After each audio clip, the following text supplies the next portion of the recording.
Hello my dear students, नमस्कार, आदाब, सत श्री अकाल। स्वागत है आपका डेफिनेट सक्सेस पाठशाला पे, जहां आपको मिलता है best online education from India's one of best teachers for class 9 to class 12। अब इन्हीं 9 से 12 के बीच में आती है क्लास 10th, और क्लास 10th के लिए मैं हूं आपका मैथ्स मेंटर राहुल। एंड आज हम कर रहे हैं 10th क्लास के 4th चैप्टर, जिसका नाम है क्वाड्रेटिक इक्वेशंस का सेकेंड टॉपिक स्टार्ट। अब जैसा कि आपने यहाँ पे मेरे द्वारा कहा जाने पे सुना कि हम सेकंड टॉपिक स्टार्ट कर रहे हैं, इसका क्लियर मीनिंग क्या है कि हमने इस चैप्टर का एक टॉपिक पहले ही कवर कर लिया है, जिसका लिंक आपको डिस्क्रिप्शन बॉक्स में मिल जाएगा। उस पर क्लिक करके आप चैप्टर का जो इनिशिएशन है, जो इंट्रोडक्शन पार्ट है, वो समझ सकते हैं।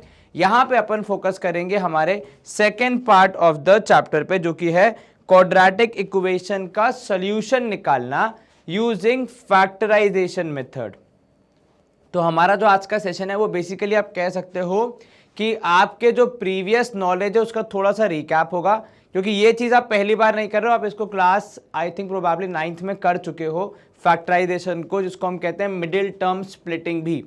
तो उसको अपन यहाँ पे थोड़ा प्रैक्टिस करेंगे और उसके बाद फिर अपन आगे बढ़ेंगे, यहाँ पे 4.2 एक्सरसाइज खत्म करेंगे। ठीक है, चलो यहाँ पे देखो क्या चीजें लिखी हैं। Consider the quadratic equation, consider the quadratic equation. क्या है भैया इक्वेशन? देखो यहाँ पे sir 2x square minus 3x plus 1 equal to 0। ये हमारी एक क्वाड्रेटिक इक्वेशन है, क्योंकि इसकी हाईएस्ट पावर है 2। इफ वी रिप्लेस x, अगर हमने x की जगह पे 1 रख दिया, कोई नंबर रख दिया इन द LHS जहां पे x एग्जिस्ट कर रहा है, तो आपको सॉल्व करने पे क्या मिल जाएगा? RHS मिल जाएगा, यानी 0 मिल जाएगा। ठीक है, क्या हुआ यहाँ पे आपने क्या किया? यहाँ पे आपने एक वैल्यू थी x, जिसको अपने इक्वेशन में रिप्लेस किया किससे? रिप्लेस किया 1 से, यानी x की जगह रखा आपने 1। और ऐसा करने पे जब आपने उसको फर्दर सॉल्व किया तो आपके इक्वेशन का जो आंसर था वो आया 0, which was the requirement of your right hand side, क्योंकि उसको 0 चाहिए था। तो मतलब यहां पे हमारी इक्वेशन कुल मिला के क्या हो गई? सॉल्व हो गई। हमें x की वह वैल्यू मिल गई जिसपे यह इक्वेशन सही प्रूव हो रही है। ठीक है, अब वी कैन से दैट, अब हम क्या बोलेंगे इस 1 के बारे में, क्योंकि एक स्पेशल वैल्यू है। x की हर रैंडम वैल्यू को अगर आप इक्वेशन में रखेंगे तो वो आपको इक्वेशन सेटिस्फाई नहीं करवाएगी, मतलब उसको सॉल्व करने पे 0 नहीं आएगा। कुछ स्पेशल वैल्यूज के केस में ही ये होगा, और इन वैल्यूज को आप कहते हैं root of the quadratic equation. ठीक है, जब हम पॉलिनोमियल्स पढ़ते हैं तब भी हमने ऐसा कुछ कॉन्सेप्ट देखा है कि भैया x की वह वैल्यू जो आपके पॉलिनोमियल को p ऑफ x को क्या बना दे? इक्वल टू 0, उसे आप कहते हैं 0 ऑफ अ पॉलिनोमियल। ठीक है, तो वहां पे पॉलिनोमियल के केस में आप वर्ड यूज करते हैं 0, यहां पे आप यूज करते हैं रूट।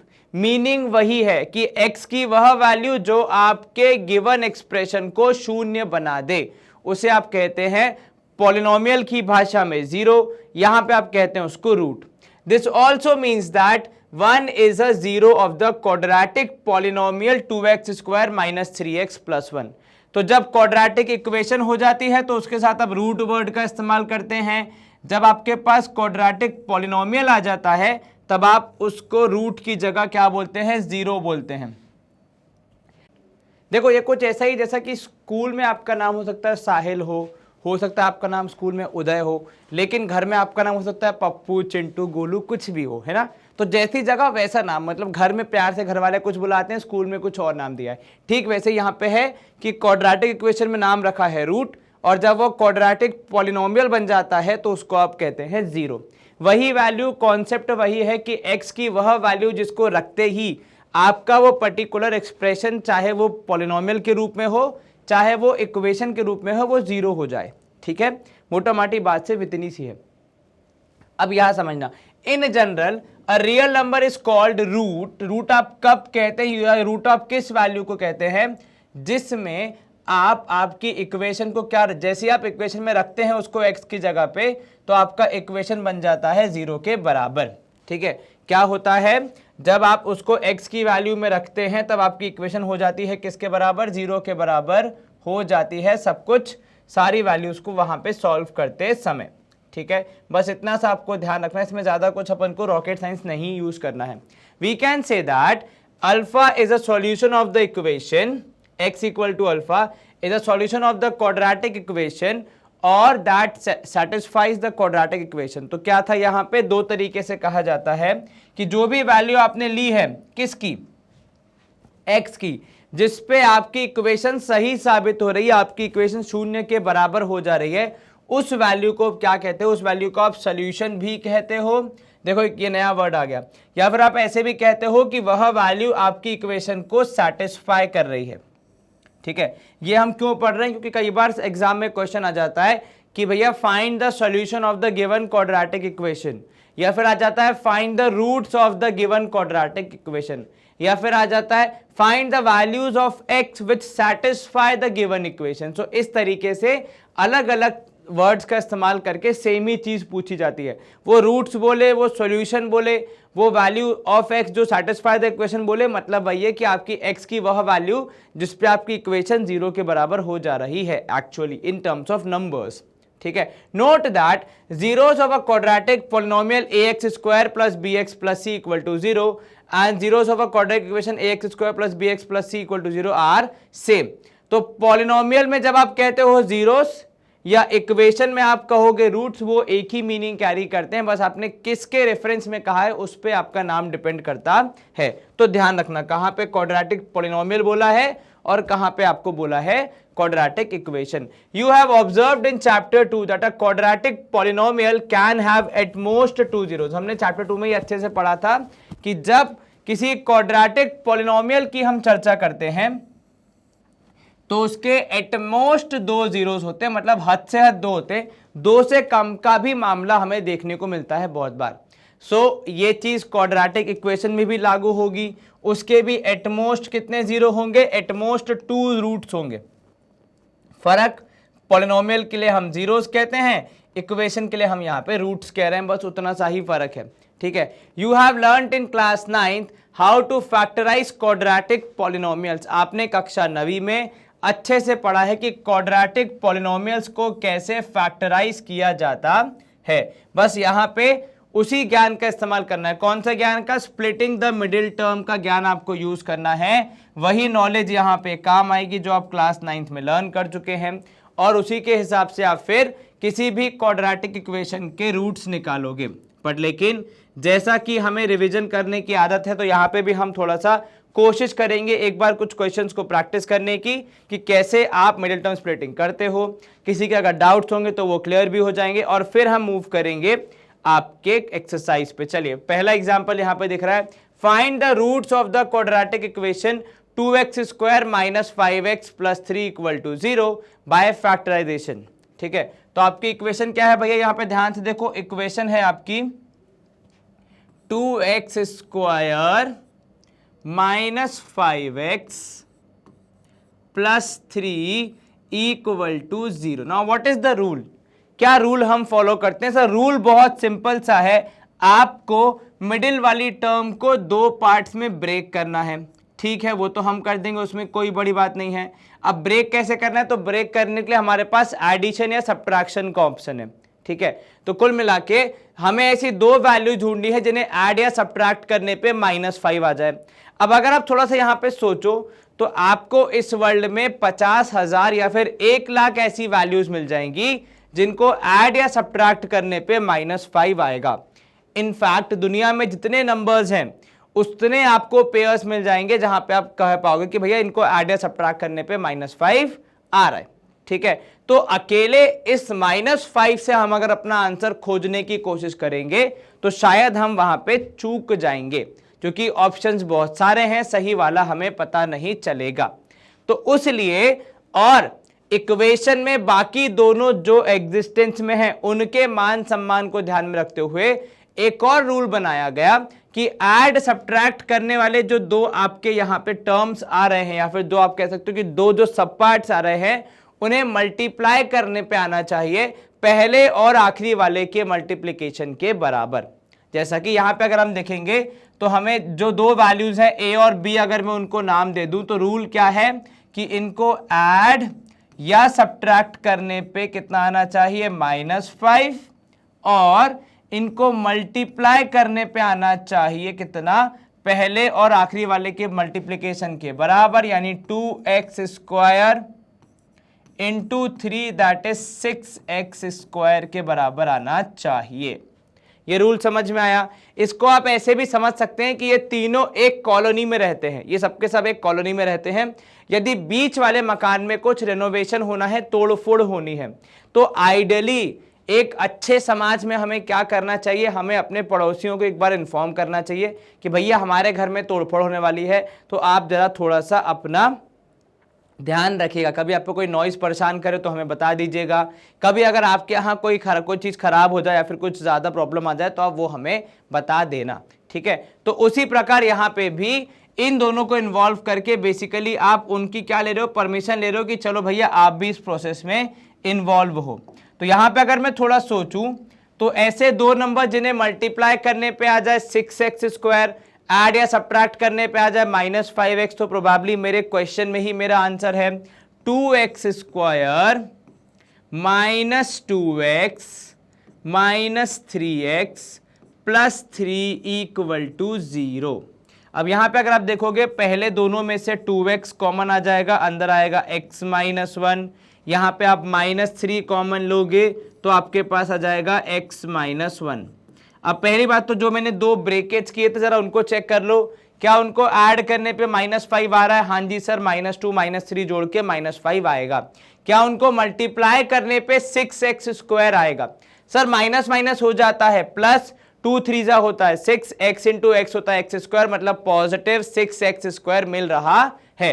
तो यहाँ पे हमें काफी चीजें बड़ी इजीली मिल गई हैं। अब अगर आप यहाँ पे देखोगे तो आपके दो फैक्टर्स बन रहे हैं, एक ये वाला पहली टर्म और ये दूसरी टर्म, ठीक है। इन दोनों में से अगर मैं कुछ देख पाऊं कॉमन तो वो है x -1, तो मैं दोनों टर्म में से x -1 कॉमन ले लूंगा। यहां से अगर मैंने x -1 उठाया तो केवल मेरे पास बच गया 2x, और इधर से अगर मैंने x -1 उठाया तो मेरे पास बच गया -3। तो जब वो बच गए तो अब वो साथ में लेके जाएंगे कुछ इस प्रकार। अब जीरोस कैसे निकलेंगे भैया? तो जीरोस निकालने के लिए आपको करना पड़ेगा यहाँ पे, सॉरी रूट्स निकालने के लिए आपको करना पड़ेगा x -1 = 0, यानी x हो गया 1, एक हमारा ये वैल्यू। दूसरी वैल्यू आ सकती है कि 2x -3 = 0, तो यानी 2x हो गया 3 के बराबर, यानी x हो गया 3/2 के बराबर। कितना हो गया भैया यहाँ पे x? तो सर x हो गया यहाँ पे 3/2 के बराबर। चलिए बहुत बढ़िया। तो ये दो वैल्यूज आपको यहाँ पे मिल रही हैं जो कि हमारा आंसर बनेगी। एक आया 3/2 और दूसरा आया 1। एक बार आप चाहो तो चेक कर लो एक पेज में रख के। तो सर 2 - 5 + 3 = 0, बिल्कुल आ रहा है 0। तो ये आंसर क्लियर हो गया। मिडिल टर्म स्प्लिटिंग का एक बार रिविजन हो गया। अब हम जितनी ज़्यादा प्रैक्टिस करेंगे उतना ज़्यादा हमारे लिए ये बेनिफिशियल एक्टिविटी होगी। चलो अब यहाँ पे देखो सेकंड, इसका एग्जाम्पल 4 क्या है? Find the roots of the quadratic equation 6x² -x -2। तो आपने लिखा है यहाँ पे 6x² -x -2 = 0। What is the rule?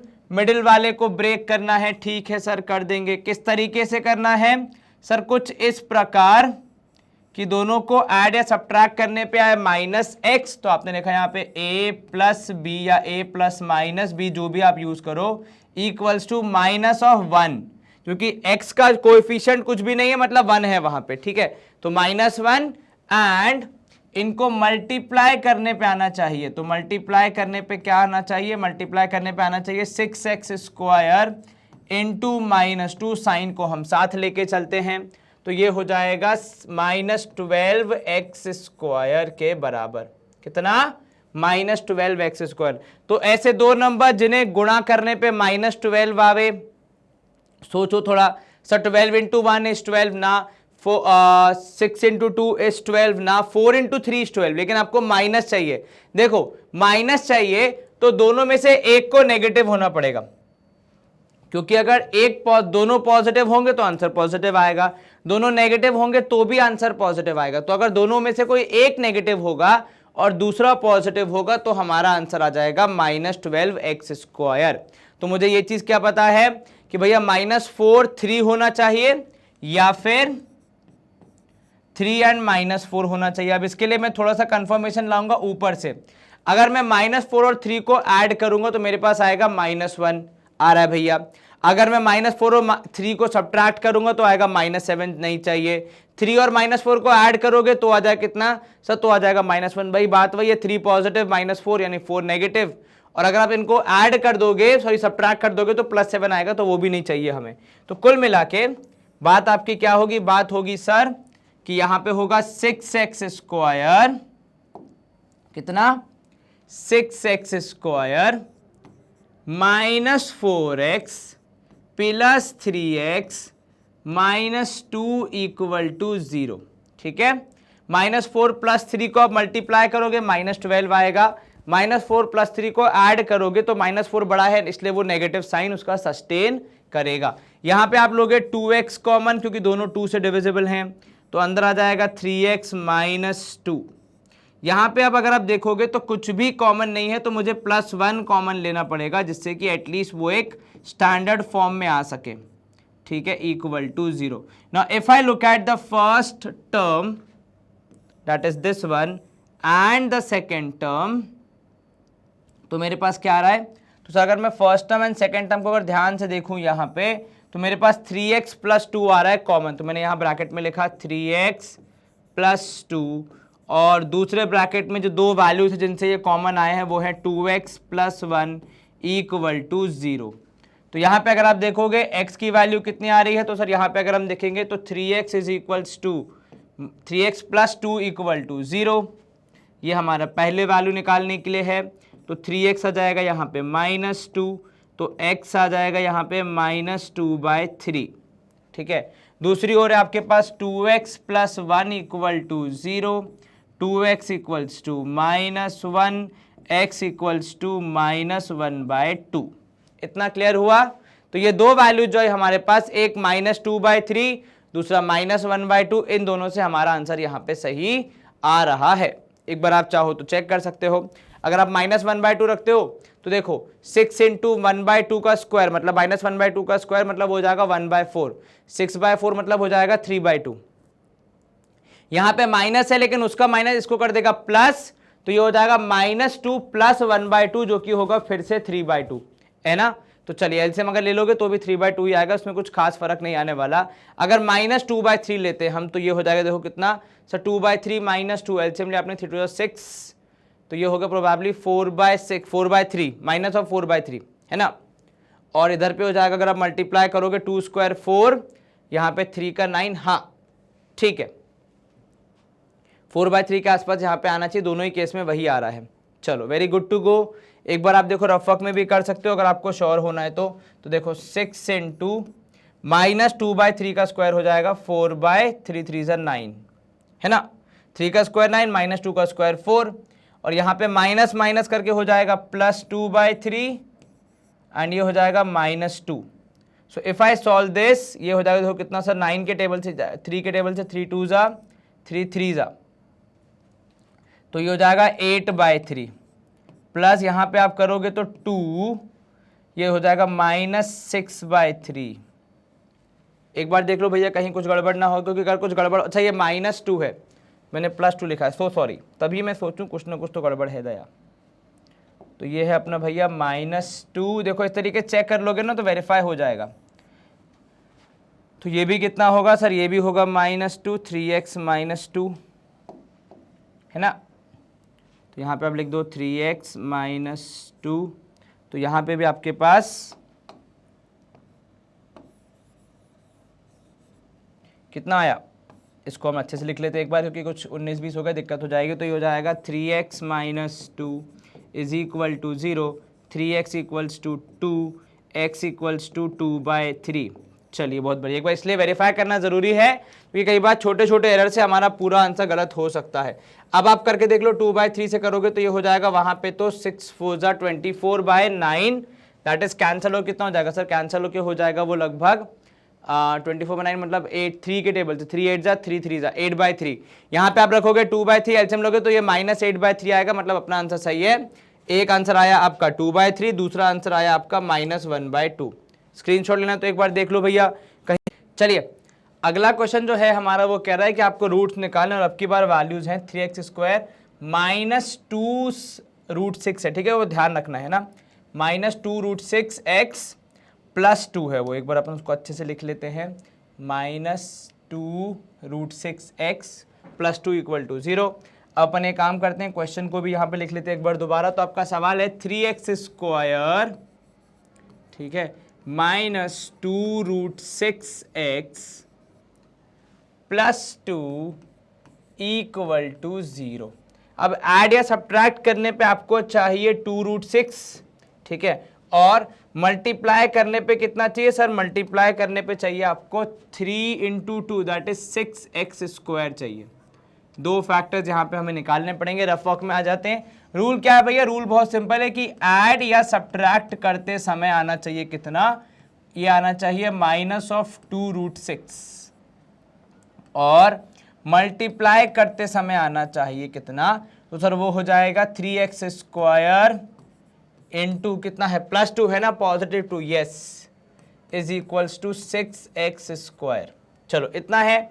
अच्छा एक बात ध्यान देना, जो आपको क्लास 9th में भी समझाई गई थी, यहाँ पे भी एक बार अपन डिस्कस करेंगे। वो बात कुछ ऐसी है कि जब भी आपको दो नंबर्स को ऐड या सब्ट्रैक्ट करने पे एक इर्रेशनल नंबर चाहिए एज अ रिजल्ट, तो वो दोनों नंबर्स जिनको आप ऐड या सब्ट्रैक्ट कर रहे हैं उनमें वो इर्रेशनल नंबर होता है। मतलब यहाँ पे जब आप वो नंबर लिखोगे तो it won't be only A, it is a√6 ± b√6 = -2√6। अन्यथा ये पॉसिबल ही नहीं है कि आप दो नंबर्स को ऐड करो और रिजल्ट में आपका रूट नंबर √6 आ जाए। वो तभी आ सकता है जब आपके जो दो नंबर्स है जिन्हें ऐड या सब्ट्रैक्ट करना है उन दोनों के पास √6 होगा। हम में से बहुत लोग यहीं पे आके कंफ्यूज हो जाएंगे कि सर इसमें आगे कैसे बढ़ेंगे। तो आगे बढ़ने का जो सिंपल वो है, आप कह सकते हो एजेंडा, वो बहुत सिंपल है कि क्योंकि इस तरीके के नंबर्स को डायरेक्टली आप ऐड करके √6 वाला रिजल्ट नहीं ला सकते, आपको दोनों को ऐड करना पड़ेगा विद √6। अब अगर मैं इतनों को ही मल्टीप्लाई करूं, that is a√6 into b√6, तो नियम कहता है कि a इंटू बी हो जाएगा और √6 इंटू √6 हो जाएगा। ये मेरी पूरी मेहनत चल रही है a और b की वैल्यू पता लगाने के लिए, है ना। तो जब a इंटू बी होगा यहाँ पे तो वो तो एज इट इज हो जाएगा, √6 इंटू √6 का हो जाएगा 6। और अगर मैं यहाँ पे देखूं मेरी रिक्वायर्ड वैल्यू से, तो उसमें 6 तो पहले से था और 6 यहाँ पे आ भी गया। मतलब a और b को मैं कोई भी बड़ी वैल्यू नहीं दे सकता, उससे मेरा मल्टीप्लिकेशन वाला गोल अचीव नहीं होगा। तो मुझे क्या करना पड़ेगा सर? अगर 0 दे देंगे तो फिर तो मल्टीप्लिकेशन का आंसर आ जाएगा 0। The safest possible value is 1, ठीक है। तो अब यहां पे आप जाओगे अपने ओरिजिनल वाले क्वेश्चन पे और यहां पे आप 1 को लाने की, 1 को स्टैब्लिश करने की थोड़ी कोशिश करोगे। तो आप लिखोगे 3x², क्योंकि मुझे माइनस चाहिए तो मैं -√6x लिखूंगा एंड -√6x लिखूंगा। माइनस माइनस मल्टीप्लाई होके हो जाएंगे प्लस, √6 इंटू √6 मल्टीप्लाई होके हो जाएगा 6, x इंटू एक्स मल्टीप्लाई होके हो जाएगा x²। तो सब कुछ जैसा था वैसा ही चला, कुछ भी यहाँ पे दिक्कत नहीं आई, बड़ी आसानी से हमारा यहाँ पे सवाल सॉल्व हो गया। आपको यहाँ पे जो ये पूरी वर्किंग है ऐसे ही करना पड़ेगा एग्जाम में, अगर कोई ऐसा वियर्ड क्वेश्चन आता है तो। अब पहले दोनों में से अगर आप लेना चाहो यहाँ पे कॉमन, तो क्या ले पाओगे सर? √3 अगर मैं कॉमन लेना चाहूँ √3x तो बिल्कुल ले सकते हो। 3 के अंदर दो √3 होते हैं ना, √3 इंटू √3 is 3। एक आपने बाहर खींच लिया तो एक अंदर जरूर बचेगा, x आपने बाहर खींच लिया तो अंदर x तो नहीं बचेगा। 6 होता है 3 इंटू 2, तो जब आपने √3 बाहर खींच लिया तो अंदर √2 बचना चाहिए, ठीक है। यहां पे आप लेंगे -√2 कॉमन। अब 6 होता है 2 इंटू 3, आपने √2 बाहर खींच लिया तो अंदर बचेगा √3x। देखो दोनों तरफ सेम है, मतलब अपन सही जा रहे हैं। प्लस था, आपने माइनस साइन बाहर खींचा है तो इसको माइनस होना पड़ेगा और यहाँ पे √2 आ जाएगा, क्योंकि आपने √2 कॉमन लिया है जो कि होता है कितना, जो कि होता है 2। अगर हमें अचीव करना हो तो √2 इंटू √2 करने पे एक 2 आता है। तो यहाँ पे अगर आपने एक बाहर ले लिया तो अंदर दूसरा √2 बच जाएगा। थोड़ा सा कॉम्प्लेक्स, थोड़ा सा कंफ्यूजिंग, पर अगर आप स्टेप बाय स्टेप अच्छे सोच के चलो, नंबर्स को सोच के चलो, तो इजीली आपको आपका जवाब मिल जाएगा। पहला फैक्टर आया आपका √3x minus √2 and second factor आया आपका √3x माइनस √2 इक्वल टू 0। अब अगर मैं इसको सॉल्व करूं, क्योंकि मुझे इन दी एंड x की वैल्यू पता लगानी है, दोनों में से किसी एक को कंसिडर कर लो क्योंकि दोनों सेम ही दिख रहे हैं मुझे, तो माइनस ऑफ √2 इक्वल टू 0, तो √3x हो जाएगा यहाँ पे अगर आप देखोगे तो √2 के बराबर, और फिर x equal to therefore x is equals to √2 upon √3। बहुत लोग इसको कॉमन रूट के साथ भी लिखते हैं, पर यही आंसर होगा एंड प्रोबेबली ये इकलौता आंसर होगा, ठीक है। इसके अलावा कोई और आंसर आपको नहीं मिलेगा, क्योंकि जो सेकंड आंसर है वो भी सेम ही फैक्टर्स का इस्तेमाल कर रहा है, तो सॉल्व करोगे तब भी यही रिजल्ट आएगा, √2/3 या √2/√3, बात बराबर, ये कैसे भी लिखो, ठीक है। चलो गुड टू गो है जी।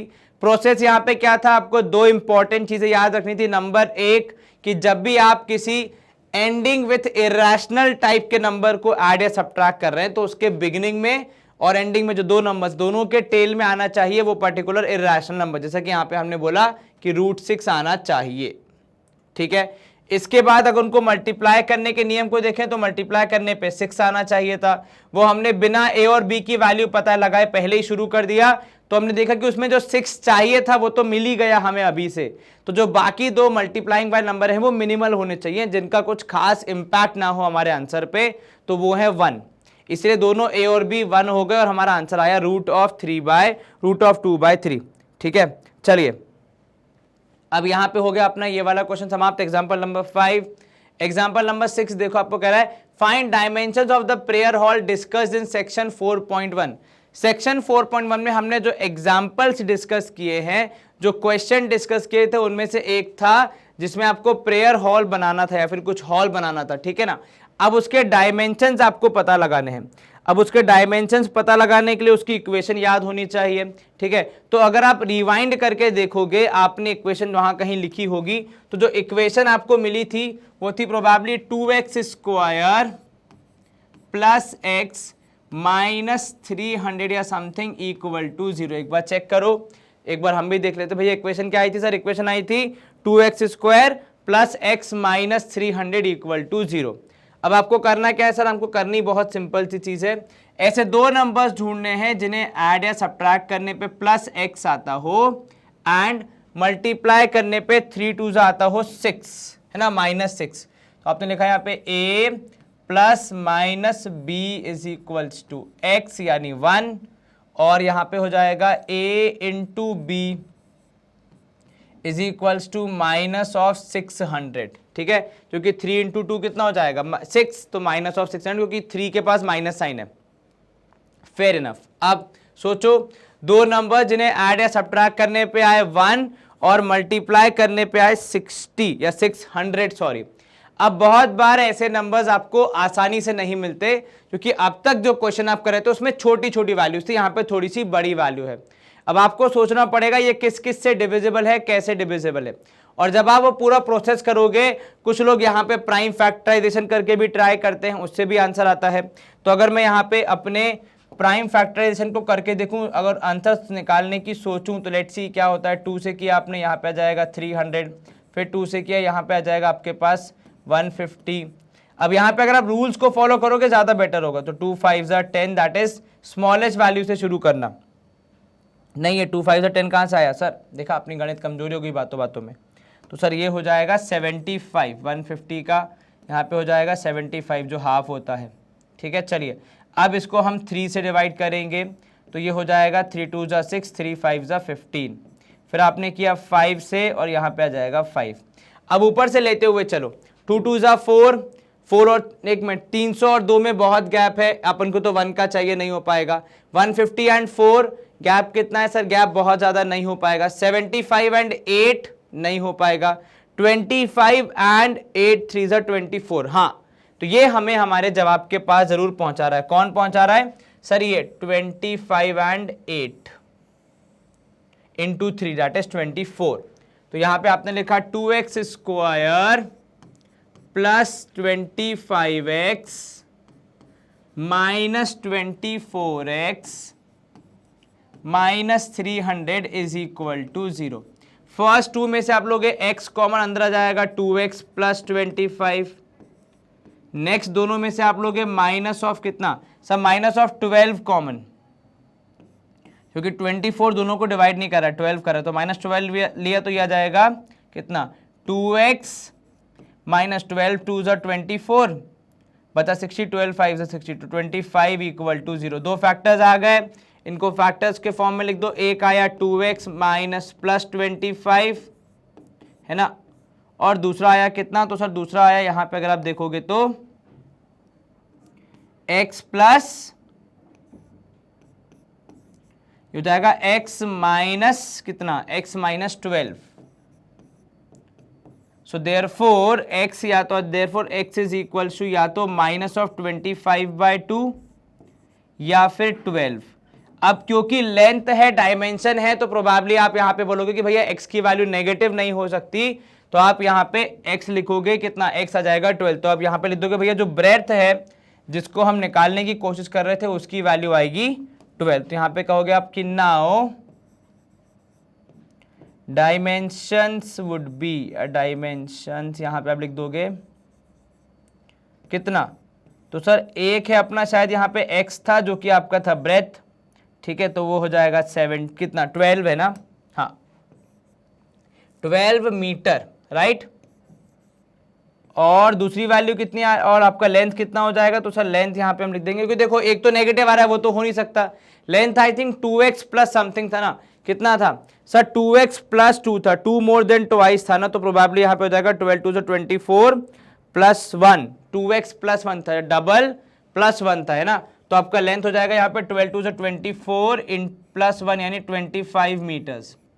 तो आपके दो फैक्टर्स कौन से आ गए, दो डायमेंशन के कौन से आ गए सर, लेंथ है 25 और ब्रेथ है 12 मीटर। Is this clear? यहां तक कोई दिक्कत जरा से भी नहीं सर, क्योंकि हमारी x की वैल्यू आ रही है पॉजिटिव 12, उसका यूज करके हमने यहाँ पे डायमेंशंस पता लगाए। चलो स्क्रीनशॉट अगर आप लेना चाहो तो एक बार देख सकते हो। अच्छा क्वेश्चन, थोड़ा टाइम लेने वाला क्वेश्चन, बट देन ऐसे क्वेश्चन एग्जाम में आ सकते हैं। अब यहाँ देखो क्या करना है, यहाँ पे हमें सर यहाँ पे हमें दिया है x square minus 3x minus 10 equal to 0। दो नंबर जिन्हें ऐड या सब्ट्रैक्ट करने पे आना चाहिए -3 और मल्टीप्लाई करने पे आना चाहिए 10। ये तो सिंपल है, 5 2 जा तो आपने लिखा -5x plus 2x minus 10 equal to 0।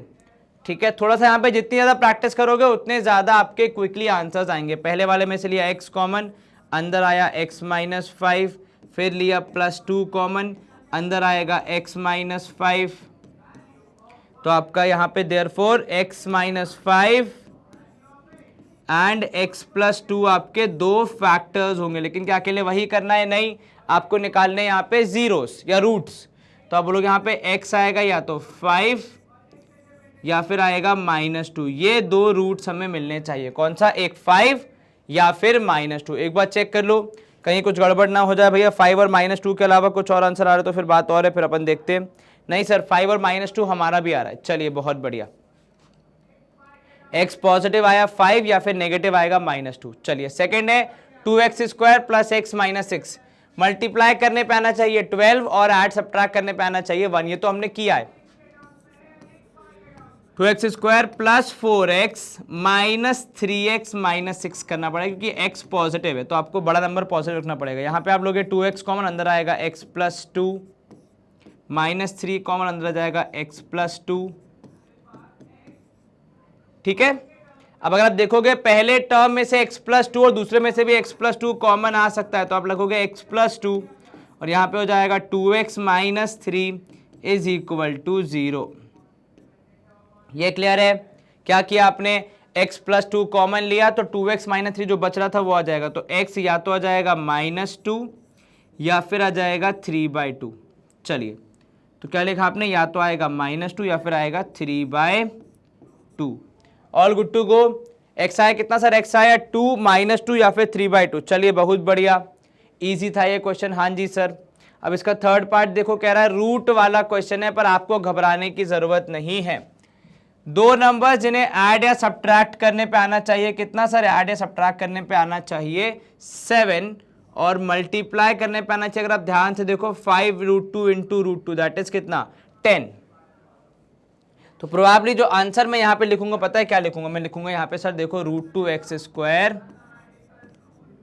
Plus 2x plus 5x plus 5√2 equal to 0। ये आपने क्या किया सर, ये कैसे किया, एक बार रफ वर्क में देख लो भैया। a प्लस बी या a माइनस बी करने पे आना चाहिए था 7, तो वो तो कोई दिक्कत वाली बात नहीं है। दिक्कत वाली बात क्या है कि इनको गुणा करने पे कितना आना चाहिए, तो सर गुणा करने पे यदि मैं देखूं, हालांकि दोनों रूट वाले हैं, पर जब मल्टीप्लाई होंगे तो प्रोबेबली आपकी बहुत सारी मेहनत बच जाएगी। 5 2 यहाँ पे हो जाएगा 10, क्योंकि √2 इंटू √2 इज 2, 5 2 10।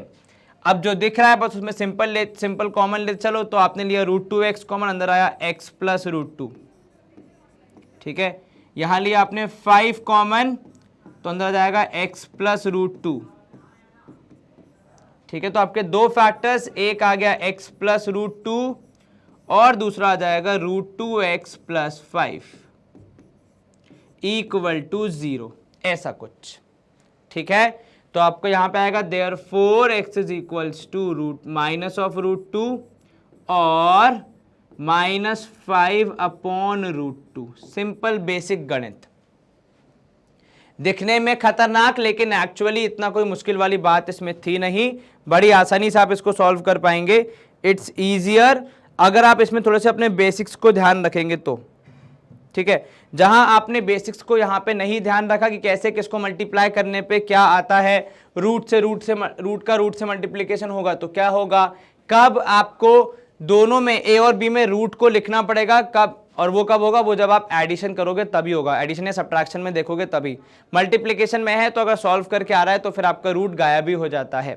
चलिए गुड टू गो, आसान सवाल अच्छे से हो गया। एक आंसर आया -√2, दूसरा आया -5 अपॉन √2। ना इसको आपको सिंप्लीफाई करना है ना कुछ और करना है, बस जितना दिया है उतना ही करके छोड़ देना है। चलिए फोर्थ क्वेश्चन कह रहा है 2x² - x plus 1/8 equal to 0। इसको सॉल्व करने के दो तरीके, एक तो यह है कि आप इसको पूरी इक्वेशन को 8 से मल्टीप्लाई कर दो, तो ये हो जाएगा 16x² - 8x plus 1 equal to 0, ठीक है। अल्टरनेटिव क्या है, जैसा चल रहा है वैसा ही चलने दो, तो 2x² - x plus 1/8 equal to 0। मैं आपको दोनों मेथड से सिखा देता हूं। यहां पे अगर आप देखोगे मैंने क्या किया, मैं अगर यहाँ पे ब्रैकेट में लिखूं, यहाँ पे आगे लिख दूं, भैया हमने किया मल्टीप्लाई बाय देखो मल्टीप्लाई की स्पेलिंग अगर मैं भूल जाऊंगा तो फिर क्या ही होगा, तो मल्टीप्लाई बाय 8, ठीक है। आपने 8 से मल्टीप्लाई किया, 8 दूनी 16, -x था, -8x हो गया, 1/8 था, उसमें 8 मल्टीप्लाई किया तो 8 से 8 कैंसिल, केवल 1 बचा। अब दो नंबर जिन्हें मल्टीप्लाई करने पे आना चाहिए 16 और 8 सब्ट्रैक्ट करने पे आना चाहिए -8, खास दिक्कत नहीं होनी चाहिए, -4x plus 1 equal to 0, simple, ठीक है। -4 मल्टीप्लाई होके हो जाएंगे +16, -4 ऐड होके हो जाएंगे -8। अब यहाँ पे आप 4x कॉमन लोगे तो अंदर आएगा 4x - 1, यहाँ पे आप -1 कॉमन लोगे तो अंदर आएगा 4x - 1 इक्वल टू 0। अब आपके दो फैक्टर्स अगर कोई यहाँ से देखेगा तो बोलेगा sir 4x - 1 and 4x - 1 equal to 0, यानी x इज इक्वल्स टू 1/4। एक ही बार करेंगे क्योंकि सेम ही है आपके दोनों फैक्टर्स। अब अगर जो दूसरा मेथड है उस पर अगर हम ध्यान दें तो उसके हिसाब से मेथड वही है, पैटर्न वही है, आपके बीच वाले के दो पार्ट करने और साइड वालों को मल्टीप्लाई करने पे आना चाहिए बीच वाले के एडिशन सब्ट्रैक्शन के बराबर।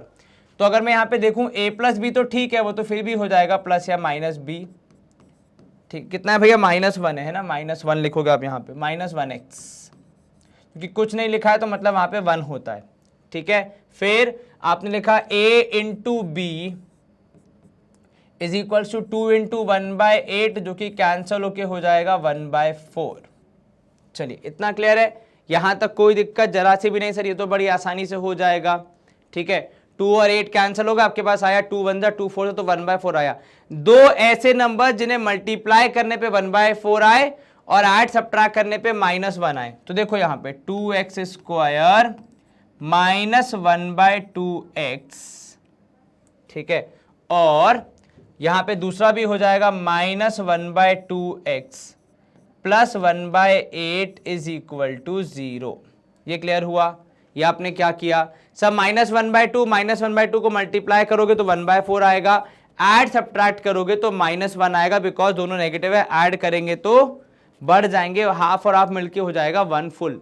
ठीक है, अब आप यहाँ पे कॉमन क्या लेंगे, तो सर यहाँ पे अगर मैं 2x कॉमन ले लूँ, अंदर कितना बचेगा सर, इसके पास तो x बचेगा, इसके पास x तो है लेकिन 2 नहीं है देने के लिए, तो अगर इसको फ्रैक्शन में 2 लाना है तो बेसिकली क्या करेंगे वो सर, फ्रैक्शन में यदि 2 लाना है तो इंटू 2 ऊपर इंटू 2 नीचे, तो आपका जवाब क्या बचा, आप 2 कॉमन लेने के बाद 1/4।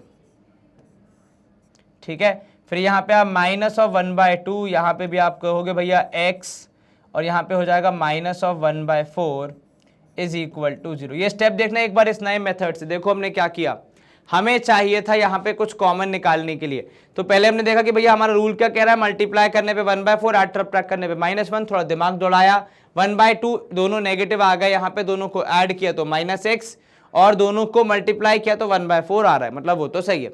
अब आपने जब कॉमन लेने की बारी आई तो देखो 2x² में से 2x कॉमन आ गया, इधर पे x भी था लेकिन 2 नहीं दिख रहा था, तो हमने क्या किया, फ्रैक्शन का एक नियम होता है कि ऊपर नीचे सेम चीज से मल्टीप्लाई आप कर सकते हो, तो यहाँ पे हमने दोनों को 2 से मल्टीप्लाई किया जिससे हमारा हो गया 1/4, और यही फिर आगे वाले में भी हुआ, जैसे ही मैंने -1/2 कॉमन लिया, x अकेला हो गया, 1/8 में से 1/2 गया तो 1/4 बचा। ठीक है, चलिए अब आप यहाँ पे लेंगे पहले वाले से x - 1/4 कॉमन, एंड यहाँ पे लेंगे बाद में फिर 2x - 1/2 कॉमन, मतलब रिमेनिंग में। ठीक है, इक्वल टू 0। अब आप क्या करोगे, x की वैल्यू निकालोगे तो सर x की वैल्यू आएगी या तो कितनी sir, it would be x equals to 1/4, या फिर और x इक्वल्स टू कितना, तो सर दिस वुड बी -1 का हो जाएगा प्लस 1/2 नीचे, तो ये हो जाएगा 1/4 only. So in either of the cases my answer is coming out to be 1/4, दोनों जीरोज आपके कैसे 1/4 ही हैं। ठीक है, क्लियर है, कोई दिक्कत जरा सी भी नहीं। सर ये 2 मेथड हैं, ध्यान रखना, तो ये आपने लिखा है यहाँ पे मेथड 2, ठीक है, और ये है आपका मेथड 1। जो आपको इजी लगे आप उससे कर सकते हो, सरकार का कोई नियम नहीं किसी एक से करना है। ठीक है, you are independent to do whichever method you wish to do so. ठीक है, गुड टू गो। चलिए अब आगे देखो यहाँ पे क्या है, और भैया सर यहाँ पे आपको 100x² - 20x + 1 = 0 का करना है फैक्टराइजेशन, कोई दिक्कत नहीं, कर देंगे भैया। तो ऐड या सब्ट्रैक्ट करने पे -20, मल्टीप्लाई करने पे आएगा 100। 100 अगर आप सोचोगे और 20 सोचोगे तो आपके मन में पहला तो पता है क्या आना चाहिए, 10 × 10 -10x - 10x + 1 = 0। अब आपने यहाँ पे 10x कॉमन लिया तो अंदर आएगा, यहाँ पे आप देखोगे कितना, तो सर अंदर आएगा 10x - 1। ठीक है, यहाँ से आपने -1 कॉमन लिया तो भी अंदर आएगा 10x - 1 = 0। ठीक है, अब यहाँ पे आप लोग पहले फैक्टर के रूप में 10x - 1 को, बाकी जो 2 हैं वो कैसे आएंगे वैल्यूज़, वो आपके पास रखी हैं ब्रैकेट के बाहर, तो 10x - 1 यहाँ से भी आया = 0। So therefore in any of the cases x would be equal to 1/10। कैसे, इसको आप रखो 0 के बराबर, -1 वहां जाएगा तो +1 और 10 जाएगा डिवीजन में। अगर मैं आपको करके दिखाऊं एक बार तो 3x कितना, 3x नहीं है, 10x - 1 है, तो यहाँ पे लिखा आपने 10x - 1 मेरे लाल = 0, 10x = 1, x = 1/10 आना चाहिए। क्लियर है, इतना कोई दिक्कत तो नहीं, जरा सी भी नहीं सर, आसानी से हो गया। स्क्रीनशॉट अगर आप लेना चाहे तो एक बार देख लीजिए, पहले क्वेश्चन का 5th पार्ट था ये, जवाब आया 1/10, ये एक ही था, पर इसको आप एग्जाम में 2 बार लिख लेना क्योंकि 2 फैक्टर्स होंगे, ऐसा कहा जाएगा, है ना। चलो, solve the problems given in example 1। Example 1 में हमें 2 प्रॉब्लम्स दिए गए थे जिनका हमें सिर्फ स्टेटमेंट बना था। अब हमें बोल रहा है कि भैया स्टेटमेंट मत बनाओ, हमें तो भैया सॉल्व करके भी दो। तो आपको वो दोनों इक्वेशन क्या होनी चाहिए भैया, एकदम याद होनी चाहिए। नहीं याद होंगी तो वैसे एग्जाम में वो इक्वेशन दे देंगे या फिर पूरा सिनेरियो ही आपको दे देंगे कैसे आपको निकालना है। चलिए, आई थिंक पहला वाला जो एग्जाम्पल का जो क्वेश्चन था जो हमें यहाँ बोला है वो था वो जयवंती और उसका वाला, किसका वाला क्या नाम था उसको अपन क्या बोलते हैं अंग्रेजी में, स्टोन्स थे, क्या बोलते हैं उसको अपन, मार्बल्स का था, है ना। हाँ, तो यहाँ पे जॉन था, क्या नाम था, जो भी नाम था, जॉन एंड जयवंती, ऐसा कुछ नाम था, जयंती या ऐसा कुछ जो भी नाम था, ठीक है। और इनका इशू किस पे था, इनका इशू था या इनका पूरी जो स्टोरी थी वो मार्बल्स के अराउंड रिवॉल्व कर रही है, ठीक है। चलिए, इक्वेशन जो हमको मिली थी पूरी बात समझने के बाद, वो मिली थी कुछ इस प्रकार कि भैया x square minus 45x plus 324 equal to 0। क्या लिखा आपने, आपने लिखा x square minus 45x plus 324 equal to 0, ये हमारी इक्वेशन है। अब इसको हमें टू पार्ट्स में ब्रेक करना है, सच दैट ऐड या सब्ट्रैक्ट करने पे आ जाए आपका 45, मल्टीप्लाई करने पे 324 आ जाए। Probably the easier task is to do the factorization of 324, ज्यादा कुछ सोचना नहीं पड़ता है इसमें। 2 से किया आपने, 2 1 जा 2, 2 6 जा 12, 2 2 जा 4, फिर 2 से किया आपने तो ये हो जाएगा, देखो 2 8 जा 16 एंड 2 1 जा 2, तो अब तक हो गया 81 एंड 4 ना, पास में भी नहीं है 45 के। फिर आपने 3 से किया तो 3 2 जा 6, 3 9 जा 27, है ना। सो 3 2 नहीं 3 7 जा 21, क्योंकि 81 बच रहा है। फिर आपने कहा यहाँ पे 3 है तो फिर ये हो जाएगा 9, फिर से एक 3 है तो ये हो जाएगा 3, और लास्ट में 3 इंटू 1 is 3। अब यहाँ पे आप देखना, अगर आप चेक करना चालू करोगे आपको कितना चाहिए, 45 का गैप चाहिए। तो 81 के पहले पहले तो गैप नहीं है, 27 के पहले देखूं 3 2 6, 6 2 12 का है, थोड़ा सा बड़ा है। 49 की तरफ देखूं तो देखो 3 3 9, 9 2 18, 18 2 36, 36 में से 9 गया तो 45 आ रहा है। तो यहाँ पे मेरे रेस्क्यू के लिए कौन आया, यहाँ पे मेरे रेस्क्यू के लिए आ गया हमारा प्राइम फैक्टराइजेशन की minus of 36x minus of कितना 9x plus 324 is equal to 0। अब यहाँ पे आप फर्स्ट में से x कॉमन लेंगे, अंदर आएगा x माइनस 36, प्लस यहाँ पे आप लोगे 9 कॉमन, अंदर आएगा x माइनस 36, माइनस लेना क्योंकि 9x नेगेटिव है, ठीक है, ध्यान रखना भैया। और वो नेगेटिव क्यों है ये भी आपको ऊपर से दिख रहा हो, क्योंकि ये माइनस ऑफ 36x कहाँ था, जो इक्वेशन था वो भी नेगेटिव था, माइनस ऑफ 45 है ना। So minus of 36x minus of 9, अच्छा x नहीं आएगा इसमें, सॉरी, क्योंकि x तो हम कॉमन ले चुके हैं, तो माइनस ऑफ 36x की जगह पे माइनस ऑफ 36 आएगा केवल, ठीक है। यहाँ हो जाएगा माइनस 9 कॉमन लेके अंदर आ जाएगा x minus 36 equal to 0। So now you have x minus 36 and x minus 9 as your answers. तो आपकी x की वैल्यू आएगी कितनी सर, या तो 36 या फिर 9। अब दोनों में से कौन सी सही है वो एक बार हम कैसे तय करेंगे, क्योंकि सर देखिए दोनों के पास कुल मिला के कितने मार्बल्स थे, कुल मिला के दोनों के पास थे 50 मार्बल्स, तो प्रोबेबली ज़्यादा थे कितने, सवाल के हिसाब से देखो सर, एक 9 है, 36 में से कोई भी हो सकता है, एक के पास 9 होंगे, दूसरे पास 36 होंगे, एक के पास 36 होंगे, दूसरे के पास 9 होंगे। तो x की वैल्यू आपके पास क्या आएगी, 36 या फिर 9। मार्बल्स आपके पास, मान लो अगर इनके पास 9 है तो इनके पास 36, इनके पास 36 तो इनके पास 9, डिपेंडिंग ऑन द सिचुएशन आपका आंसर यहाँ पे आना चाहिए, ठीक है। कहीं कोई दिक्कत तो नहीं, जरा सी भी नहीं से एक बार सवाल में और देख लो कुछ अगर ऐसा हो, क्योंकि अपने पास अभी सवाल सामने सामने भी तो होना चाहिए। चलिए अगला क्वेश्चन देखिए यहाँ पे क्या बोल रहा है सेकंड वाले में। अच्छा एक मिनट रुको, यहाँ पे हमें लेनी पड़ेगी एक ब्लैंक शीट ताकि हम इसका बी पार्ट भी खत्म कर पाएं। तो भैया इसके बी पार्ट में क्या बोल रहा है एक बार वो भी देखो, क्या इक्वेशन थी। तो सर इक्वेशन जो आई थी हमारे पास वहां पे वो आई थी एक्स स्क्वायर माइनस 55x। तो इक्वेशन जो आई थी वो क्या आई थी भैया, तो सर वो आई थी x square minus 55x plus 750 is equal to 0। दो नंबर जिन्हें मल्टीप्लाई करने पे कितना आ रहा है सर, मल्टीप्लाई करने पे आ रहा है 750 एंड ऐड सब्ट्रैक्ट करने पे आना चाहिए कितना, ऐड सब्ट्रैक्ट करने पे आना चाहिए माइनस ऑफ 55। चलिए सोचिए सर 5 और 11 इसके अलावा हमें तो कोई रे ऑफ होप दिख नहीं रही है, ठीक है। वो हम इसलिए भी बोल रहे हैं क्योंकि 5 और 11 is the only possible answer जो कि हमें दिख रहा है, हो सकता है, बाकी तो फिर मुश्किल है, ठीक है। चलो एक मिनट देखो और कुछ है क्या भैया, 5 और 11, 5 11 होता है 55, नहीं चलो 750 के फैक्टर्स निकालते हैं, ठीक है, कितना चाहिए सर सब्ट्रैक्ट करने पे 55, तो 750 के फैक्टर जब आप निकालोगे 55 थी कि 5 थी, एक बार देखो इक्वेशन में। तो भैया अब इसका फैक्टराइज तो करना पड़ेगा आपको, तो सबसे पहले छोटे नंबर से स्टार्ट करो, खासकर जब आप मिड टर्म स्प्लिटिंग कर रहे हो। 2 से किया आपने, देखो 2 3 ज़ा 6, 2 7 ज़ा 14 और यहाँ पे हो जाएगा 2 5 ज़ा 10। फिर आपने किया यहाँ पे 3 से होगा कि ये, हाँ हो जाएगा सर, तो 3 से कर दो। 3 1 ज़ा 3, 3 2 ज़ा 6, 3 5 ज़ा 15। अब शायद 5 से ही होगा, तो 5 से जब किया आपने तो 5 यहाँ पे आ जाएगा 25, यहाँ पे करोगे 5 से तो ये आ जाएगा नीचे एक और 5। अब देखो यहाँ पे बात जो इंपॉर्टेंट है जो आपको समझनी है वो ये कि आपको यहीं से आपके पेयर्स मिलेंगे, मतलब कि आप 55 तक पहुंच पाओ। 375 और 2 का पेयर बनेगा, लेकिन उससे आपको 55 नहीं मिलेगा। 125 और 3 2 6 का पेयर बनेगा, लेकिन उससे भी आपको रिजल्ट नहीं मिलेगा। उसके बाद जब आप आओगे तो ये देखो कितना होगा आपके पास, 5 3 15, 15 2 30। तो ये जो 30 एंड 25 का सेट बनेगा, 30 एंड 25 का सेट बनेगा, ये हमारे काम आएगा।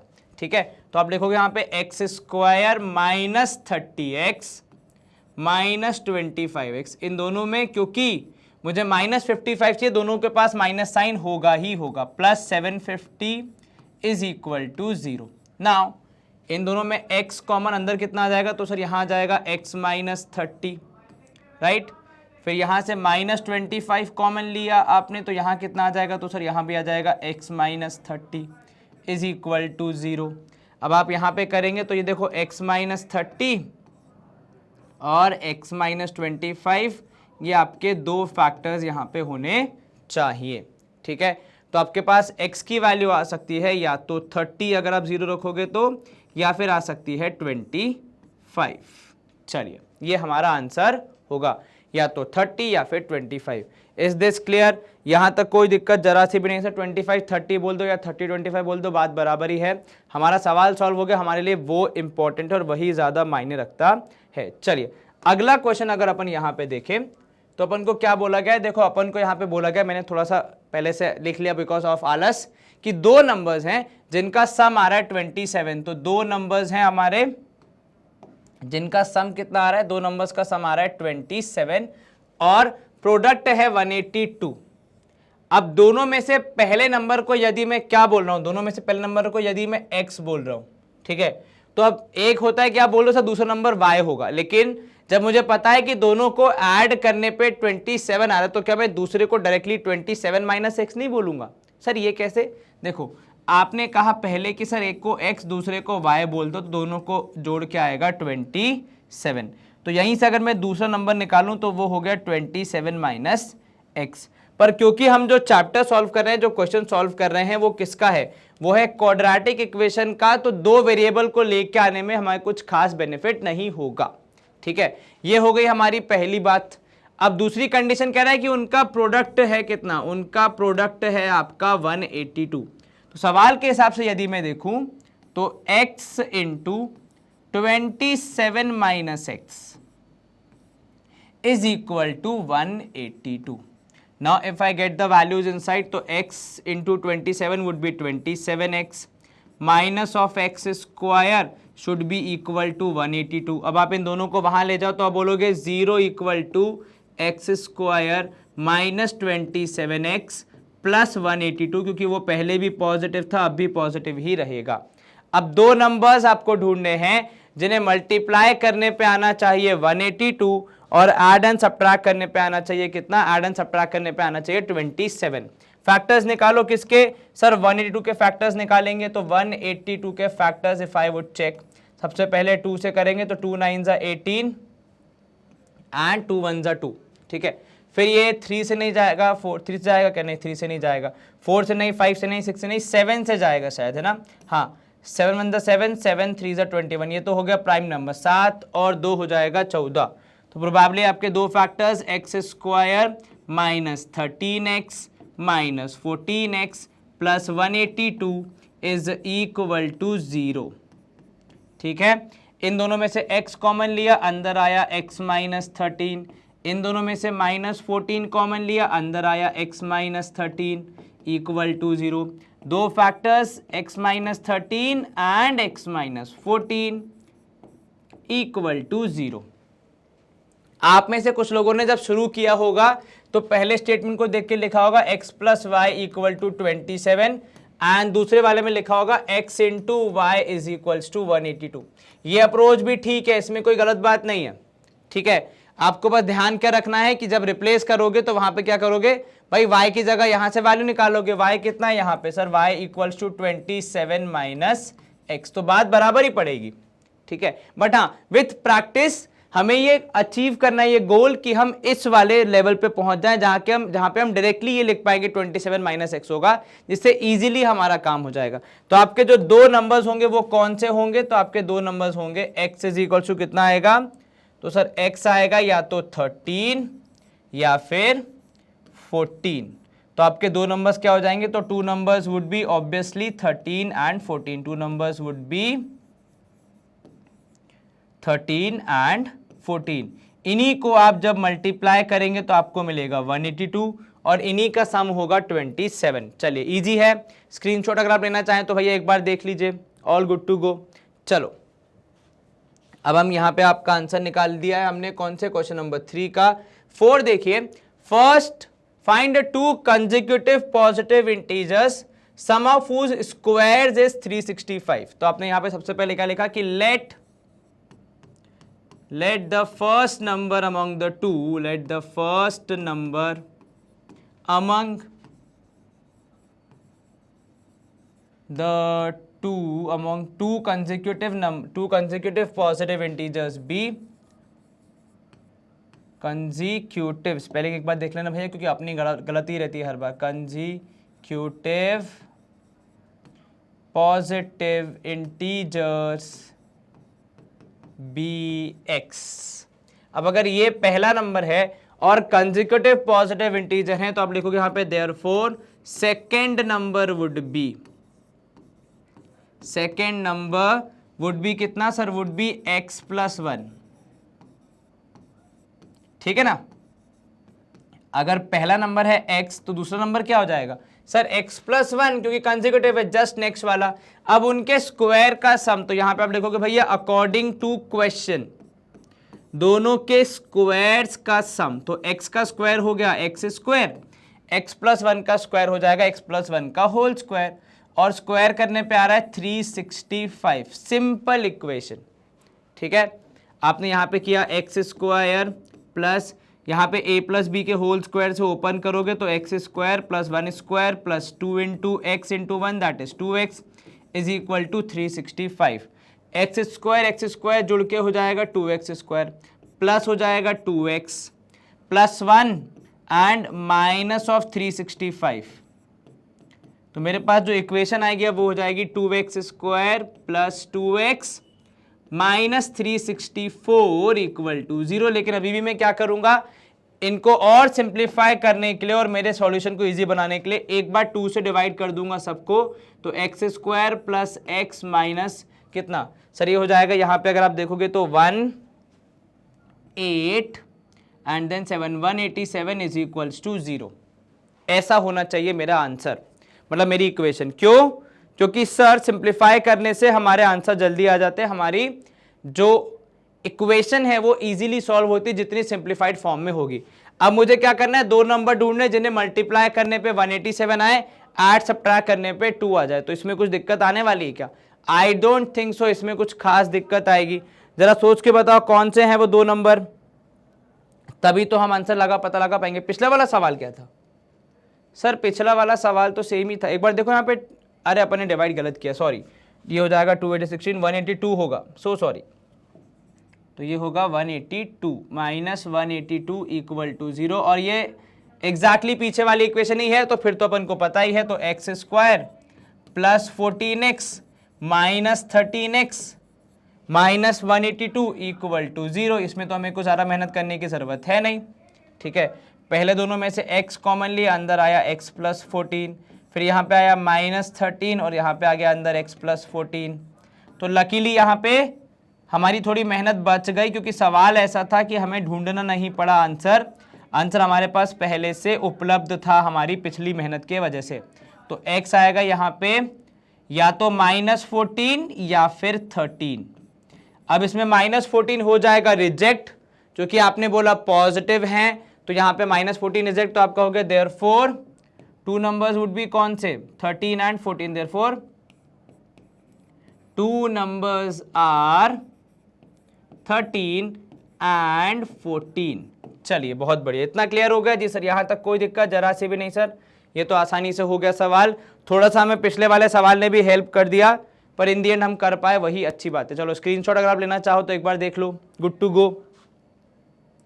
Question number 5, the altitude of a right triangle. अब यहां पे आप देखोगे क्वाड्रेटिक इक्वेशंस में थोड़ा सा आपका ज्योमेट्री भी आ गया, ठीक है। द अल्टीट्यूड यानी जिसको हम कहते हैं सामान्य भाषा में हाइट, थोड़ी पोएटिक इंग्लिश में अल्टीट्यूड कहा जाता है, पर सामान्य भाषा में अपन हाइट बोल देते हैं, इस 7 centimetre less than its base. Base आपको पता ही नहीं है तो फिर क्या करोगे, let the base of right angle triangle, तो right angle triangle of right angled triangle B angled triangle में बना देता हूं ताकि वो लिखना ना पड़े, ट्राइंगल बी एक्स, ठीक है। तो यहां पे आप कहोगे देयरफॉर, यहां पे कहोगे therefore altitude of the triangle would be. अब अगर बेस उसका है x, तो अल्टीट्यूड क्या हो जाएगा सर, अल्टीट्यूड हो जाएगी x - 7, बिकॉज इन्होंने कहा 7 सेंटीमीटर छोटा है, तो भैया माइनस करना पड़ेगा, है ना। अब सवाल के हिसाब से हाइपोटेन्यूज क्या है यहाँ पे, तो according to question hypotenuse of the triangle is equal to 13 centimetre. Right angle triangle में क्या विशेष होता है सर, हमारे पास हाइट है, हमारे पास बेस है और हमारे पास हाइपोटेन्यूज है, सारी चीजें। तो हम यहाँ पे कहेंगे भैया using what sir, using the one and only greatest of great all the ultra pro max OP grade, that is Pythagoras theorem. Pythagoras sir को यहाँ पे हम बुलाएंगे हेल्प के लिए, तो यूजिंग पाइथो थ्योरम, शॉर्ट में लिख रहा हूं मैं, है ना, the OG of all times in terms of mathematics, Pythagoras sir. चलो, so using Pythagoras theorem we get, क्या होता है भैया पाइथागोरस थ्योरम में सर, पाइथागोरस थ्योरम कहती है कि बेस का स्क्वायर प्लस हाइट का स्क्वायर करने पे हमें हमारे जो हाइपोटेन्यूज है उसके स्क्वायर के बराबर वैल्यू मिलती है। X square as it is, यहाँ पे a माइनस बी के स्क्वायर से x square plus 7 square that is 49 minus 3 2 जा कितना हो जाएगा सर, 3 2 जा हो जाएगा, सॉरी 7 2 जा हो जाएगा minus of 14x is equals to 169। ये वैल्यू हमारे पास आनी चाहिए। क्लियर है, कोई दिक्कत तो नहीं, जरा सी भी नहीं सर। एक्स स्क्वायर जुड़ के हो जाएगा 2x स्क्वायर माइनस 14x और मिल जाएगा प्लस 49 और माइनस होगा 169, तो हो जाएगा 0। चलिए इसको आप सॉल्व करोगे फर्दर तो आपके पास इक्वेशन आएगी 2x स्क्वायर माइनस 14x, 49 और 69 है, देखो 9 से 9 गया, 16 में से 4 गया तो 20 बचेगा, minus of 120 equal to 0। As a गणित का विद्यार्थी हमारा ये रिस्पॉन्सिबिलिटी बनता है कि हम जितना हो सके उतना सिंप्लीफाई कर दे चीजों को, है ना। तो पूरी इक्वेशन को 2 से भी डिवाइड कर देंगे, तो हमारा सिंप्लीफाइड वर्जन क्या आएगा, x square minus 7x minus 60 equal to 0। इससे हमारा कैलकुलेशन ईजी हो जाता है ना। अब आप यहां पे अगर देखोगे तो आपको 2 नंबर चाहिए जिन्हें ऐड सब्ट्रैक्ट करने पे 7 आए और मल्टीप्लाई करने पे आए 60, ठीक है। तो अब आप क्या कर सकते हो यहां पे sir, x square as it is minus of 12x plus 5x, 12 5 जा होता है 60 और 12 और 5 को अगर आप सब्ट्रैक्ट करोगे तो आपको आंसर मिलेगा 7, ठीक है। लेकिन -7 चाहिए था इसलिए हमने 12 को नेगेटिव रखा, 5 को पॉजिटिव रखा। अगर उल्टा कर देते तो वो +7 हो जाता, हमारी पूरी मेहनत हो जाती वेस्ट। ध्यान रखना, ठीक है, छोटी छोटी चीजें पर इंपॉर्टेंट है ये। तो ये हो गया x माइनस 12 प्लस 5 यहाँ पे लिया और यहाँ पे हो गया x माइनस 12। तो जो 2 फैक्टर्स आने चाहिए इसके बाद वो आएंगे x minus 12 and x plus 5। Now x would be either 12 और -5, लेकिन अब देखो यहाँ पे बड़ा सवाल ये है कि भैया आप -5 तो ले नहीं सकते क्योंकि लेंथ है, तो आपका जवाब कुल मिला के क्या हो जाएगा सर, हमारा जवाब हो जाएगा 12। तो आपने कहा यहाँ पे कि therefore base of triangle is base of triangle is 12 centimetre, और क्या बोला आपको, हाइट बोला है ना, and altitude would be, altitude कितना हो जाएगा सर, उसमें से 7 कम कर दो, altitude of triangle is 12 minus 7 that is 5 centimetre. चलिए ये क्लियर हुआ, दोनों चीजें निकाल दी हमने। बिल्कुल सर, कैसे हमने इक्वेशन को सॉल्व किया, तो जो हमारी गिवन जानकारी थी उसमें से हमने थोड़ा सा एडवांस लेवल पे हमने सोचा और हमने Pythagoras theorem the OG of mathematics को यूज किया, उनको बुलाया कि सॉल्व करो और हमें मतलब हेल्प करो हमारी, और फिर हमारा इजीली हमें आंसर मिल गया। चलो फटाफट एक प्रोबेबली लास्ट क्वेश्चन अपना बनता है एक्सरसाइज का बचा हुआ, इसको खत्म करते हैं फिर अपनी एक्सरसाइज शायद खत्म हो जाएगी, है ना।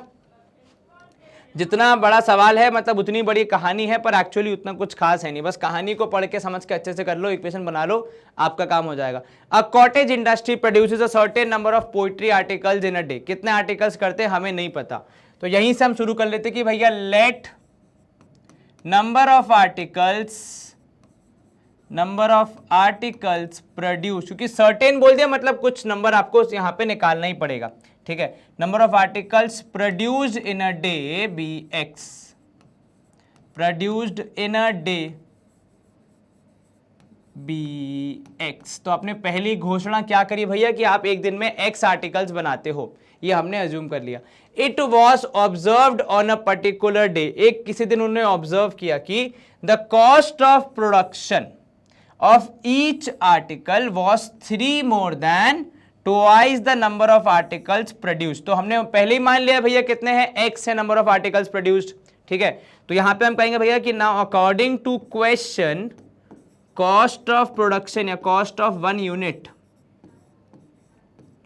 इज कितना, sir cost of 1 unit is twice, twice का मतलब आपको 2 गुना करना है, 2 गुना मतलब 2 से मल्टीप्लाई करना है, किसको, नंबर ऑफ आर्टिकल्स प्रोड्यूस को, जो कि यहां पे हमने लिख के रखा है एक्स, तो 2x, उसके अलावा भी है कितना है, ट्वाइस से ज्यादा 3 more, तो 2x प्लस 3, राइट है ना।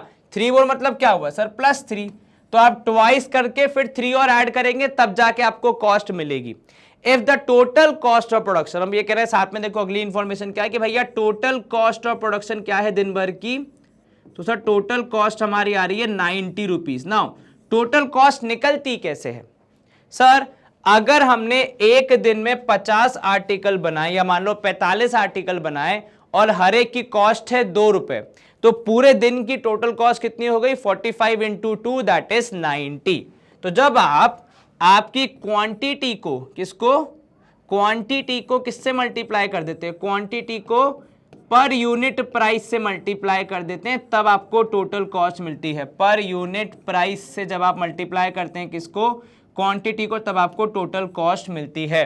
क्वांटिटी कितनी बोली हमने एक दिन की भैया x, पर यूनिट कॉस्ट सवाल के हिसाब से हमने कितनी निकाली, तो सर वो निकाली हमने 2x प्लस 3।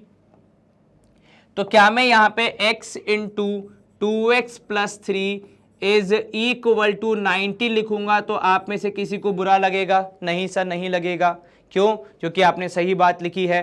क्वांटिटी हमने एक दिन में x बनाई, कॉस्ट हमें सवाल के हिसाब से दी है 2x प्लस 3, दोनों को मल्टीप्लाई करने पे 90 आ रहा है, ये तो भैया सत्य है, यहां पे लिखा हुआ है। चलिए सॉल्व कीजिए इसको, तो 2x square plus 3x minus 90 equal to 0 हमारा यहां पे इक्वेशन बनेगा। अब ये मत करना कि इसको भी पूरे को 2 से डिवाइड कर दिया, जहां सारे इवन थे 2 से डिवाइड हो रहे थे हमने वहीं सिंप्लीफाई किया, हर जगह पे नहीं किया है। यहां पे हम इसको ऐसे ही सॉल्व करेंगे, दो नंबर्स जिन्हें ऐड या सब्ट्रैक्ट करने पे 3 आए और मल्टीप्लाई करने पे आए 180, वो हमारा आंसर बन सकते हैं।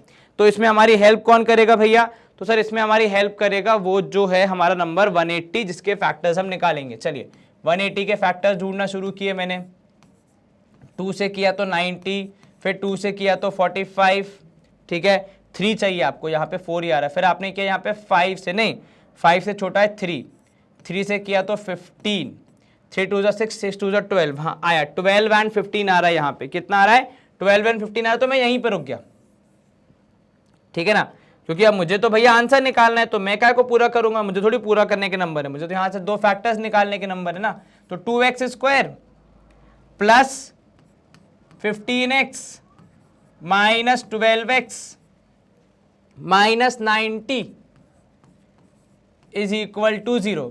तो यहाँ पे आप एक काम करो या फिर ऐसा भी करो, थोड़ा सा रीअरेंज कर लो, 12 को पहले लिख दो, 15 को बाद में। तो यहाँ पे आप लिखोगे माइनस ऑफ कितना, तो हमने लिखा है यहाँ पे minus of 12x plus 15x, ठीक है। पहले दोनों में से आपने 2x कॉमन लिया, अंदर आया x माइनस 6, यहाँ से लिया आपने प्लस 15 कॉमन, अंदर आया x माइनस 6। एक वैल्यू आ गई x माइनस 6, दूसरी वैल्यू आ गई 2x plus 15 equal to 0, right, ठीक है। अब आप यहां पे सॉल्व करोगे तो x आएगा या तो 6 पॉजिटिव या फिर minus of 15/2। Now x represents number of units, number of articles, वो नेगेटिव नहीं हो सकते, राइट। तो 6 आपका आंसर होगा। तो therefore number of articles produce कितना होगा, तो नंबर ऑफ आर्टिकल्स प्रोड्यूस हो जाएगा 6। Number of articles produced would be equal to 6। ये हमारा पहला पार्ट ऑफ द आंसर होगा। और क्या बोला है साथ में, कॉस्ट बोला है, तो and cost of each article would be कितना, तो कॉस्ट ऑफ ईच आर्टिकल जो हमने लिखा था 2x प्लस 3 में जब हम रखेंगे तो हमें मिलेगी, तो कॉस्ट ऑफ ईच आर्टिकल आएगी 2x प्लस 3 के हिसाब से, 6 2 12 प्लस 3 हो जाएगा 15, तो ₹15। Is this clear? यहां तक कोई दिक्कत जरा से भी नहीं सर, क्लियर है? देखो सवाल इतना बड़ा था, लेकिन जहां पे आपने इक्वेशन सही से बनाना सीख ली, वहां आपके सवाल के लिए इंपॉर्टेंट जानकारी तो 2 या 3 लाइनें ही थी, बस उतना ही तो आपको सीखना है जीवन में। चलो, कि जितना ज्ञान मिल रहा है हमें संसार में लोगों से, चीज़ों से, उसमें से कितना हमारे काम का है, चाहे वो इंटरनेट के थ्रू हो, चाहे वो हमारे दोस्तों की वाणी के थ्रू हो, कौन सा हमें एक्सेप्ट करना है और कौन सा नहीं करना है, ठीक है। चलो, थोड़ा सा जीवन का ज्ञान भी दे दिया अपन ने आज सेशन के बीच में। एंड प्रोबेबली यहाँ पे हमारी एक्सरसाइज होती है समाप्त। जी हाँ बिल्कुल, in case you want to take a screenshot, here you go, good to go. चलो, तो भैया सेशन को एंड कर रहे हैं, लेकिन ये जो सेशन था ये था आपके डेफिनेट सक्सेस पाठशाला पे, जहां पे आपको मिलता है India's most trusted online platform for class 9 to class 12। ये हम क्यों कहते हैं, इसके पीछे कुछ बेसिक रीजंस आपको मैं यहाँ पे बताता हूँ, वो सुन के आप भैया दुकान बंद कर देना, अपने अपने घर चलेंगे अपन। तो भैया बात कुछ ऐसी है कि यहाँ पे एक तो इंडिया के one of the best teachers आपको मिलते हैं, जो प्रोबेबली कहीं और नहीं मिलते हैं। One of the best teachers आपके लिए यहाँ पे रेगुलरली आपके सेशंस डिलीवर करते हैं। सेकंड, आपको यहाँ ऑनलाइन क्लासेस मिलती हैं, लाइव क्लासेस मिल जाती हैं, डीपीपी शीट्स मिल जाती हैं, फिर सॉल्यूशन वीडियोस, जिससे कि आपको न सिर्फ प्रॉब्लम सॉल्व करना सिखाएंगे हम, बल्कि सॉल्यूशन देकर अगर आप कहीं फंस जाते हैं तो वहाँ भी आपकी हेल्प करेंगे। So it is not one way communication कि हमने शीट दे दी अब आप सॉल्व करते रहो, नहीं, सॉल्यूशन वीडियोस भी आपको मिलते हैं। Then handwritten notes and study material भी प्रोवाइड कराया जाता है, ताकि आपको प्रॉपर गाइडेंस मिले, प्रॉपर अंडरस्टैंडिंग डेवलप हो आपकी, और आप अच्छे से रिवीजन कर सके एंड अपनी प्रिपरेशन को बहुत स्ट्रॉन्ग कर सके। हमारा एक टेलीग्राम चैनल है जिसपे आपको रेगुलर अपडेट्स मिलते रहते हैं। अगर आपने उसको अब तक ज्वाइन नहीं किया, डिस्क्रिप्शन बॉक्स में लिंक है, आप जाके वहां पे क्लिक करेंगे और आप सीधे हमारे टेलीग्राम पेज पे लैंड करेंगे। इजीली वहां से आपको अपडेट्स मिलते रहेंगे और आपका काफ़ी सारा बर्डन जो है कि रेगुलरली चेक करना है, कुछ मिस ना हो जाए, वो सब नहीं होगा। देन आपके पास हमसे कांटेक्ट करने के 2 आसान रास्ते हैं। एक हमारा यहाँ पे लैंडलाइन नंबर दिया है, दूसरा हमारा यहाँ व्हाट्सएप नंबर दिया है। इन पे आप कांटेक्ट करके आपकी समस्या समाधान जो भी चीज़ है उस पर आप चर्चा कर सकते हैं। हमारे वीडियो को लाइक करना, सेशन को शेयर करना एंड चैनल को सब्सक्राइब करना मत भूलना, क्योंकि ये तीनों जो हैं वो कह सकते हो आप कि हमारे लिए बहुत इंपॉर्टेंट मोटिवेशन का काम करते हैं। एंड आपका ये छोटा छोटा कॉन्ट्रीब्यूशन हमें एक दिन हमारे विजन तक जरूर लेके जाएगा, ठीक है। तो चलो, अपना ध्यान रखो, अच्छे से पढ़ाई करो, फ्रेंड्स एंड फैमिली को सपोर्ट करो, माँ बाप की सेवा करो, अपनी तबीयत का बहुत ध्यान रखो। All the best for the exams, क्योंकि आजकल हर हफ्ते होते रहते हैं। तो take very good care of your health, अच्छे से एग्जाम्स लिखो। See you soon, bye bye, take care.